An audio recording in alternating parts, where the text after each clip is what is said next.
Hello बच्चों, मैं हूँ टूनी चिड़िया। आप देख रहे हैं डीएम टूनी टीवी। इस चैनल को सब्सक्राइब करना ना भूलें। ये कहानी रामपुर के जंगल की है, जहाँ पर एक बहुत ही प्यारी सी रानू चिड़िया रहा करती थी। रानू चिड़िया एक अनाथ थी। रानू चिड़िया के दिन बहुत ही गरीबी में गुजर रहे थे। उसे 2 वक्त का खाना भी बड़ी मुश्किल से मिलता था।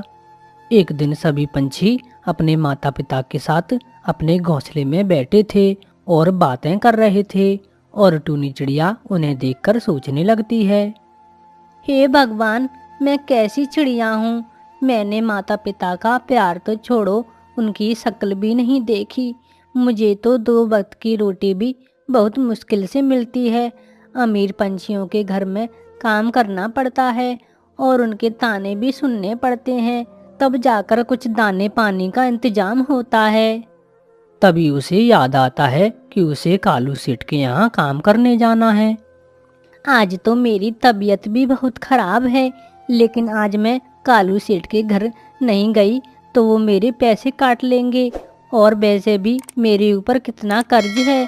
अगर पैसे पूरे नहीं मिले तो घर का खर्च चलाने के लिए मुझे और उधार लेना पड़ेगा, और अब मुझे कोई उधार भी नहीं देता। ऐसा सोचकर रानू चिड़िया कालू सेठ के यहाँ पर काम करने के लिए चली जाती है। अरे रानो, तुम आ गई।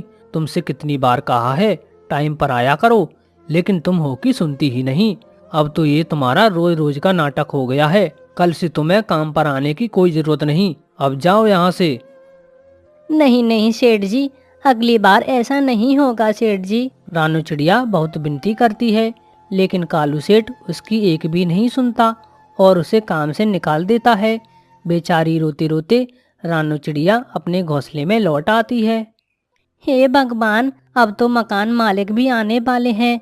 अगर मैंने आज उनका किराया नहीं दिया तो वो मुझे घर से बाहर निकाल देंगे। हे भगवान, अब मैं क्या करूं? एक तरफ मेरी नौकरी चली गई और दूसरी तरफ घर का किराया है। अब तो मेरा यह घोंसला भी चला जाएगा। तभी वहां पर बिट्टू कबूतर मकान का किराया लेने आ जाता है। टूनी, पिछले 3 महीने का किराया निकाल, और मैं आज तेरा कोई बहाना नहीं सुनने वाला। आज तो मैं पैसे लेकर ही जाऊंगा, नहीं तो तुझे तेरे सामान के साथ इस घर से बाहर निकाल दूंगा। कह देता हूँ। काका, मुझे बस थोड़ा सा समय और दे दीजिए, मैं आपका किराया चुका दूंगी। भगवान के लिए मुझे इस घर से बाहर मत निकालें। मेरा इस दुनिया में कोई नहीं है, मैं कहाँ जाऊंगी? लेकिन बिट्टू कबूतर रानू की एक नहीं सुनता और उसको घर से बाहर निकाल देता है। अब मैं क्या करूं? मेरे पास तो अपना सर छुपाने के लिए कोई भी जगह नहीं है। मेरे पास तो किराए के लिए भी पैसे नहीं हैं। काश मैं अपना एक छोटा सा घर बना पाती। फिर रानू चिड़िया रोने लगती है और उसके रोने की आवाज़ सुनकर वहाँ पर एक जादुई लाल परी आती है। क्या हुआ चिड़िया, तुम रो क्यों रही हो? अगर तुम्हें कोई परेशानी है तो मुझे बताओ, मैं उसे दूर जरूर करूँगी। फिर रानो लाल परी को अपनी सारी दुख भरी कहानी सुनाती है। अपनी दुख भरी कहानी सुनाकर रानू चिड़िया रोने लगती है। रो मत रानो, तुम्हें ऐसा क्यों लगता है कि तुम अपना घर नहीं बना सकती? तुम्हारा घर बनाने में मैं तुम्हारी मदद करूंगी। चलो आ जाओ, अभी तुम्हारा घर बनाने के लिए कुछ सामान लेकर आती हैं। फिर वो जादुई लाल परी रानो को नदी के किनारे ले जाती है और एक सुनहरी मिट्टी के ढेर के पास ले जाकर उससे कहती है, रानू चिड़िया, तुम इस मिट्टी में से थोड़ी सी मिट्टी ले लो। इस सुनहरी मिट्टी से मैं तुम्हारे लिए घोंसला बनाऊंगी। लेकिन ये कौन सी जगह है लाल परी? मैं यहाँ पर पहले कभी नहीं आई। मैंने पहली बार इतनी चमकदार मिट्टी को देखा है। रानो, तुम ये समझ लो कि ये मिट्टी तुम्हारा घर बनाने के लिए है। पूरे जंगल में इस मिट्टी के बारे में तुम किसी को मत बताना। ये तुम्हारे और मेरे बीच की बात है। ठीक है लाल परी, मैं किसी को कुछ नहीं बताऊंगी। इसका मतलब पूरे जंगल में सबसे सुंदर और अच्छा घर मेरा ही होगा। हाँ, मैं हूँ ना। इस पूरी जंगल में सबसे अच्छा घर तुम्हारा ही होगा। इस घर से तुम्हें कोई भी बाहर नहीं निकाल पाएगा। उसके बाद रानो उस सुनहरी मिट्टी को अपने साथ ले जाती है और एक पेड़ के ऊपर जाकर बैठ जाती है। फिर वहाँ पर एक मिट्टी का ढेर इकट्ठा हो जाता है। फिर वो जादुई लाल परी अपनी छड़ी घुमाती है और देखते ही देखते वो मिट्टी का ढेर एक बहुत ही सुंदर घर में बदल जाता है। अरे वाह, ये घर तो बहुत अच्छा है, लेकिन बारिश में तो ये बह जाएगा। नहीं टूनी, ये एक जादुई मिट्टी थी। ये कोई मामूली मिट्टी नहीं है, ये जादुई मिट्टी है, यह नहीं बहेगी। जादुई लाल परी की बात सुनकर टूनी बहुत खुश हो जाती है और वो अपने मिट्टी के घर में खुशी खुशी रहने लगती है। रामपुर के जंगल में कालू कौवे और गौरी कौवे की समोसे की दुकान थी। उन्हें अच्छा मुनाफा हो जाता था, इसलिए वो काफी अमीर थे। उनका बेटा राजू कौवा वहीं थोड़ी दूर फुटबॉल से खेल रहा होता है। वो बहुत बिगड़ा हुआ था। वो सभी पंछियों को तंग किया करता था। ऊपर से इतनी जोर से फुटबॉल खेलता है कि बुलबुल का सारा घोंसला टूट जाता है। कमबख्त जालिम ने मेरा घोंसला तोड़ दिया। ये कौवा बहुत ही शैतान है। मैं अभी जाकर इसकी माँ को बताती हूँ। आंटी बुलबुल का घोंसला टूट गया, आंटी बुलबुल का घोंसला टूट गया। बुलबुल जल्दी से उड़कर राजू कौवे की मम्मी गौरी के पास जाती है, जो पहले से ही अपने पति कालू कौवे से लड़ाई कर रही थी। मैंने तुमसे कहा था आग कम रखो, सारे समोसे जलाकर रख दिए। तुमने आग तेज की थी, ये सब तुम्हारे कारण ही हुआ है। सुनो गौरी, तुम्हारे बेटे ने फुटबॉल मारकर मेरा घोंसला तोड़ दिया। ए मोटी बुलबुल, पहले से ही मेरा दिमाग खराब है। मेरे समोसे जल गए हैं और ऊपर से तुम आ गई हो मुझे तंग करने। तुम खुद जाकर देख लो, तुम्हारे बेटे ने इतनी जोर से फुटबॉल मारी कि मेरा सारा घोंसला टूट गया है। अरे बुलबुल, मैं समझाऊंगा राजू को। क्या समझाओगी जी? तुम जाओ मोटी बुलबुल, जाकर अपना काम करो। तो मैं किसने कहा था जहाँ मेरा बेटा खेलता है वहाँ अपना घोंसला बनाने को? मेरा बेटा तो ऐसे ही खेलेगा। तुम अपना घोंसला कहीं और जाकर बना लो। बेचारी बुलबुल रोती हुई वहां से चली जाती है। आ जाती है मुंह उठाकर। अगर दोबारा आई तो इसे इसी जलती हुई भट्टी में फेंक दूंगी। बुलबुल उड़ती हुई जा रही थी कि पेड़ पर बैठा हुआ राजू कौवा हंसता हुआ कहता है, टूट गया, टूट गया, बुलबुल आंटी का घोंसला टूट गया, हा हा हा हा। मगर बुलबुल खामोश थी और वो उड़ती हुई वहां से चली जाती है। कुछ दिन गुजर जाते हैं, मगर राजू कौवा पंछियों के घोंसले के पास ही फुटबॉल से खेलता है। वो कभी किसी को तंग करता तो कभी किसी को। शर्मीली तोती और मिट्टू तोता अपने घोंसले में बैठे हुए थे। ये एप्पल तुम खाओ। नहीं जी, आप खाइए पति जी, आप मेरा कितना ख्याल रखते हैं। तोता और तोती ऐसे बैठे हुए खाने के लिए लड़ रहे थे कि राजू का फुटबॉल आकर उनके ऊपर गिरता है और सब टूट जाता है। घोंसले का तो तिनका तिनका बिखर जाता है और एप्पल भी दूर जाकर गिरता है। शर्मीली, तुम ठीक तो हो? चोट तो नहीं लगी तुम्हें? मैं ठीक हूँ पति जी, आप ठीक तो है ना? तुम रुको शर्मीली, मैं अभी इस कौवे के बच्चे को देखता हूँ। मिट्टू भागकर राजू कौवे को पकड़ लेता है। कितनी बार तुम्हें यहाँ खेलने को मना किया है कौवे? तूने मेरा घोंसला तोड़ दिया। ऐसा कहकर मिट्टू राजू कौवे को दो चार लगा देता है और राजू कौवा रोने लगता है। तुमने मारा मिट्टू अंकल, तुमने मुझे मारा। मेरी मम्मा छोड़ेगी नहीं आपको। मैं अभी जाकर अपनी मम्मा को बताता हूँ। ऐसे रोता हुआ राजू कौवा वहां से चला जाता है। पति जी, आप टूटे हुए तिनके इकट्ठे करें और मैं इन्हें इकट्ठा करके घोंसले की मरम्मत करती हूँ। इधर राजू कौवा अपनी मम्मी गौरी कौवे को सब बताता है। मम्मा मम्मा, मुझे मारा, मिट्टू अंकल ने मुझे मारा। उस मोटी चोंच वाले तोते की इतनी हिम्मत कि मेरे बेटे को मारे। मैं अभी जाकर उसे देखती हूँ। गुस्से में गौरी कौवी वहां से उड़ती है और तोता बिखरे हुए तिनके इकट्ठे कर रहा था। गौरी पीछे से जाकर तोते के एक डंडा मारती है। मोटी चोंच वाले, तुम्हारी हिम्मत कैसे हुई मेरे बेटे को मारने की? मैं छोड़ूंगी नहीं तुम्हें। मेरी बात सुनो, तुम्हारे बेटे ने पहले मेरा घोंसला तोड़ दिया, तब मैंने उसे मारा था। शर्मीली भी वहां आ जाती है, मगर गौरी कौवी तोते को मारे ही जा रही थी। शोर सुनकर चिड़िया वहां आ जाती है। बचाओ बचाओ चिड़िया बहन, मेरे पति को बचाओ, इस मनुष्य कौवी से बचाओ। गौरी शर्म करो, छोड़ दो मिट्टू को, छोड़ दो। फिर गौरी कौवी मिट्टू को छोड़ देती है। चिड़िया बहन, इसकी बेटी ने पहले हमारा घोंसला तोड़ दिया और ऊपर से मुझे मार रही है। मोटी चोंच वाले, तुम अपना घोंसला किसी और पेड़ पर जाकर बना लो, मेरा बेटा तो ऐसे ही खेलेगा। हम जा रहे हैं, यहाँ से जा रहे हैं, मगर कौवी देखना, तुम्हें इसकी सजा जरूर मिलेगी। रोते हुए तोता और तोती वहां से चले जाते हैं।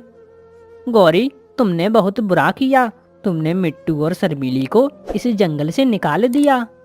जाते हैं तो जाए, मुझे क्या, कोई दूसरा तोता आ जाएगा इस जंगल में। गौरी भी वहां से चली जाती है। रात को गौरी कौवी अपने बेटे के साथ घोंसले में लेटी हुई थी। कालू कौवा दूसरे घोंसले में सो रहा था। मम्मा मम्मा, आज जब मेरी फुटबॉल लगी तो तोते अंकल का घोंसला दूर जाकर गिरा और मिट्टू अंकल का एप्पल भी दूर जाकर गिरा। बस कर जाओ राजू, अब हंस हंस कर मेरा पेट तो दर्द कर रहा है। मम्मा मम्मा, कल मैं कबूतर अंकल का भी घर तोड़ूंगा।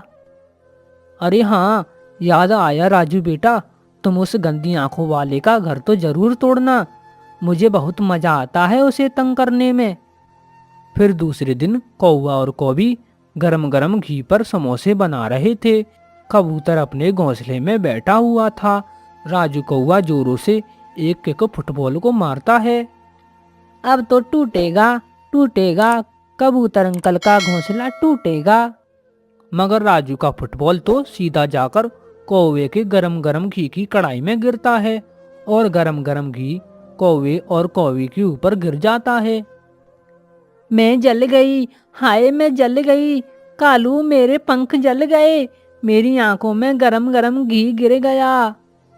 मुझे भी कुछ नजर नहीं आ रहा गौरी, तुम कहाँ हो? वो दोनों बहुत बुरी तरह से जल जाते हैं और दोनों के दोनों रोए जा रहे थे कि तभी वहां और पंछी आ जाते हैं। गौरी, ये सब तुम्हारे ही कारण हुआ है। अगर तुमने पहले से ही राजू को यहाँ खेलने से मना किया होता तो ये सब ना होता। मगर अब क्या हो सकता था, राजू तो रोए जा रहा था। बचा लो हमें चिड़िया बहन, हमें बचा लो। तो प्यारे दोस्तों, इस कहानी से हमें ये सीख मिलती है कि हमें हमेशा अपने बच्चों को बुरे कामों से रोकना चाहिए, वरना वो खुद ही किसी मुसीबत में पड़ सकते हैं। आपका धन्यवाद। रामपुर के जंगलों में टूनी चिड़िया अपने पति कालू कौवे के साथ रहती थी। बारिश का मौसम शुरू हो चुका था, जोरों से बारिश हो रही थी। एक दिन टूनी अपने पति से कहती है, सुनो जी, मैं सोच रही हूँ क्यों ना इस बार हम लोग अपने खेत में जामुन की फसल उगाएं। अगर फसल अच्छी हुई तो आधी फसल बेच देंगे और जो पैसे मिलेंगे उससे अपना पक्का घर बना लेंगे। तुम ठीक कह रही हो टूनी, इस बार हम अपने खेत में जामुन की फसल ही उगाएंगे। लेकिन टूनी, एक परेशानी है, हम बीज कहाँ से लाएंगे? उसके लिए तो बहुत पैसे खर्च करने पड़ेंगे। उसकी चिंता आप मत करो जी, मैं अपनी बबली मौसी के घर जाऊंगी और उनके यहाँ से जामुन के बीज लेकर आऊंगी, क्योंकि पिछले साल ही मौसी के खेतों में जामुन की अच्छी फसल हुई थी। अगर अपनी फसल अच्छी हुई तो हम मौसी के बीज जितना जामुन उन्हें वापस कर देंगे और ऐसे हमारा काम भी हो जाएगा और पैसे भी खर्च नहीं करने पड़ेंगे। अगले दिन दोनों पति पत्नी बीज लेने के लिए बबली मौसी के घर जाते हैं। क्यों टूनी, आज मौसी की याद कैसे आ गई? वैसे तो तुम मुझे कभी याद नहीं करती। जरूर तुमको मुझसे कोई काम होगा, तभी तुम मेरे पास आई हो। अब बताओ भी, मुझसे क्या काम है तुमको? अब क्या बताऊं मौसी, घर के काम काज और खेत से कभी फुर्सत ही नहीं मिलती। हमारा खेत खाली पड़ा है, अभी तक हमने किसी फसल की अपने खेत में बुआई नहीं की है। बारिश हो रही थी तो सोचा इस बार अपने खेत में जामुन की खेती करूं, पर बीज खरीदने के लिए हमारे पास पैसे नहीं हैं। अगर आप हमें जामुन के बीज दे देती तो आपकी हम पर बहुत बड़ी कृपा होती। जैसे ही हमारी जामुन की फसल पक जाएगी, हम आपको बीज वापस कर देंगे और जामुन भी। तो ठीक है, ले लो बीज मुझसे, पर तुम समय से मेरे बीज के बराबर जामुन मुझे वापस कर देना।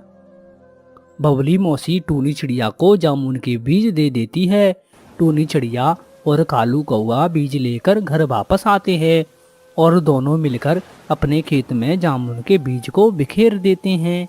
इस तरह से कई दिन बीत जाते हैं और एक दिन कई दिन हो गए जी खेत में बीज डाले, चलो अब चलकर एक बार खेत देख लेते हैं। खेत पर जाकर कालू देखता है, अरे ये क्या हो गया, फसल तो सूख रही है, इन्हें पानी देना होगा, नहीं तो ये पूरी तरह से सूख जाएंगे। दोनों मिलकर पास वाली नदी से पानी लाते हैं और अपने खेत में डालते हैं। इस तरह से कुछ दिन और बीत जाते हैं। खेत में उनके जामुन के पेड़ लहराने लगते हैं। जब उनकी जामुन की फसल पक जाती है, तब वो अपने जामुन को तोड़कर बाजार में बेचने की तैयारी करने लगते हैं। तभी जंगल का मुखिया वहां आ जाता है। अरे तू अपनी जामुन की फसल मुझे बेच दे। कहाँ तू इसे लेकर मंडी बेचने जाएगी? मैं तुझे इसके बदले पैसे दे दूंगा।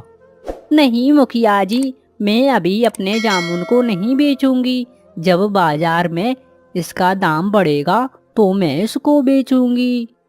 टूनी की बात सुनकर मुखिया गुस्सा हो जाता है और वहां से चला जाता है। अगले दिन टूनी चिड़िया जामुन के बीज के बराबर जामुन अपनी मौसी को वापस कर देती है और कुछ दिनों के बाद बाजार में जामुन के भाव बढ़ जाते हैं। कई पंछी कालू कौवे के घर आते हैं। अरे कालू भैया, मुझे 2 किलो जामुन चाहिए। कालू भैया, मुझे भी 10 किलो जामुन चाहिए। मैं तुमको मुंह मांगी कीमत देने को तैयार हूँ। और इस तरह से कालू कौवे के सभी जामुन कुछ ही घंटों में बिक जाते हैं। पैसों की गड्डी देखकर दोनों पति पत्नी बहुत खुश होते हैं। टूनी, ये सब तुम्हारी ही वजह से संभव हुआ है और अब हम इन पैसों से सबसे पहले अपना घर बनवाएंगे। नहीं जी, घर तो बनता ही रहेगा। सबसे पहले तुम जाकर साहूकार का कर्ज चुका दो। तुम्हें तो पता ही है कि साहूकार की नजर बहुत दिनों से हमारी जमीन पर है। हाँ टूनी, तुम सही बोल रही हो। मैं अभी जाकर सबसे पहले साहूकार का कर्ज चुकाता हूँ। कालू कौवा साहूकार को कर्ज का पैसा दे देता है और कर्ज चुकाकर कालू बहुत खुश होता है और इस तरह से जामुन की खेती करके वो अपने लिए पक्का घर बनाते हैं और फिर दोनों खुशी खुशी रहने लगते हैं।